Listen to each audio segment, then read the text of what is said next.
புனித லூக்கா எழுதிய தூய நற்செய்தி அதிகாரம் 10 இறைவார்த்தைகள் 13 தொடக்கம் 16. அக்காலத்தில் இயேசு கூறியது: கொராசின் நகரே ஐயோ உனக்கு கேடு! பெத்சாயிதா நகரே ஐயோ உனக்கு கேடு! ஏனெனில் உங்களிடையே செய்யப்பட்ட வல்ல செயல்கள் தீர் சீதோன் நகரங்களில் செய்யப்பட்டிருந்தால் அங்குள்ள மக்கள் முன்பே சாக்கு உடையுடுத்தி சாம்பலில் உட்கார்ந்து மனம் மாறியிருப்பர்.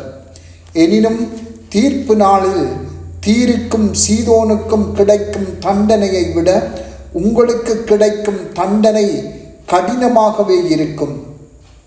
கப்பர்நகூமே, நீ வானளாவ உயர்த்தப்படுவாயோ? இல்லை, பாதாளம் வரை தாழ்த்தப்படுவாய். உங்களுக்கு செவிசாய்ப்பவர் எனக்கு செவிசாய்க்கிறார்.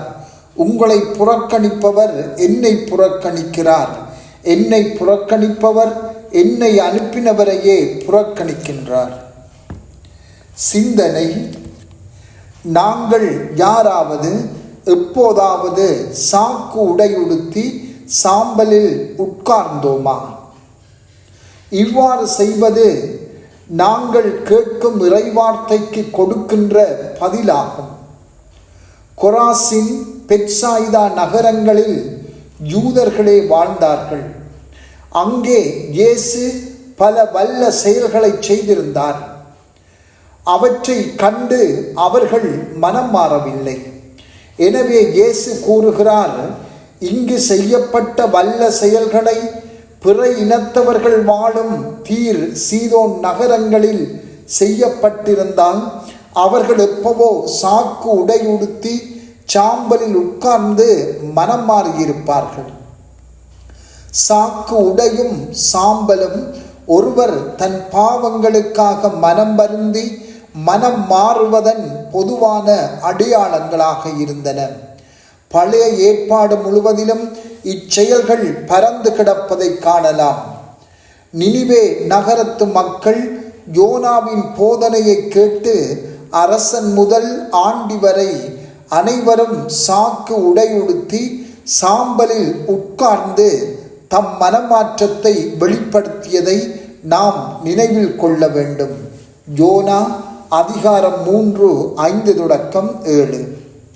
சாக்கு உடை என்பது கரடு முரடான, கடினமான, பொதுவாக கருத்த ஆட்டு முடிகளால் செய்யப்பட்ட ஓர் ஆடையாகும். இது பாவம் தருகின்ற ஆறுதலை பொய்யான ஆறுதல் என்று புறக்கணிப்பதை குறிக்கின்றது. சாம்பல் என்பது தூய்மைப்படுத்தும் நெருப்பு விளைவிக்கின்ற அழிவை குறிக்கின்றது. சாக்கு உடை உடுத்துவதும் சாம்பலில் இருப்பதும் ஒருவர் தனது மனமாற்றத்தை வெளிப்படுத்துகின்ற பகிரங்கமான செயல்களாகும். இத்தகைய செயல்களை இன்று நாம் எவ்வாறு செய்யலாம்?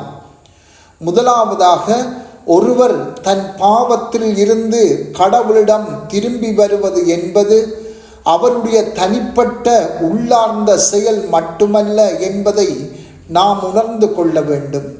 மாறாக அது அவருடைய வெளியார்ந்த செயலுமாகும். மற்றவர்கள் பார்க்கத்தக்கதாக அவர் தமது மனமாற்றத்தை வெளிப்படுத்த வேண்டும். ஏனென்றால் பாவம் தனிப்பட்ட முறையிலே அவருக்கு தீமையை கொண்டு வருகிறது. அதே போல அது மற்றவர்களுக்கும் பல்வேறு அளவுகளிலே தீமையை உண்டு பண்ணுகின்றது. எனவே ஒருவரின் பாவம் மற்றவருக்கு கொண்டு வரும் தீமை தெளிவாக தெரிந்தால் அவர் கடவுளிடம் மனம் திரும்புவது மட்டுமல்ல, அவர் தமது மனம் திரும்புதலையும் துக்கத்தையும் மற்றவர்கள் பார்க்கும் விதத்திலும் வெளிப்படுத்த வேண்டும்.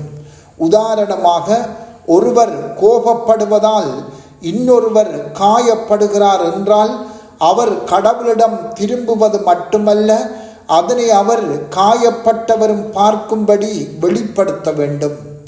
அவரிடம் மன்னிப்பு கேட்கலாம், அல்லது வெளிப்படையான பணியை அவருக்கு செய்யலாம், அல்லது பகிரங்கமான பரிகார செயலில் ஈடுபடலாம் போன்றன. இவ்வாறு செய்ய நாங்கள் ஆயத்தமா? நாம் செய்யும் பாவம் மற்றவர்களுக்கும் தீமையை கொண்டு வருகிறது என்பதை உணர்கின்றோமா? செபம். ஆண்டவரே, தாழ்ச்சியான உள்ளத்தை எங்களுக்கு தாரும். அப்போது நாம் உம்மிடம் மட்டுமல்ல மற்றவரிடமும் மனம் திரும்பி வருவோமாக. ஆமென்.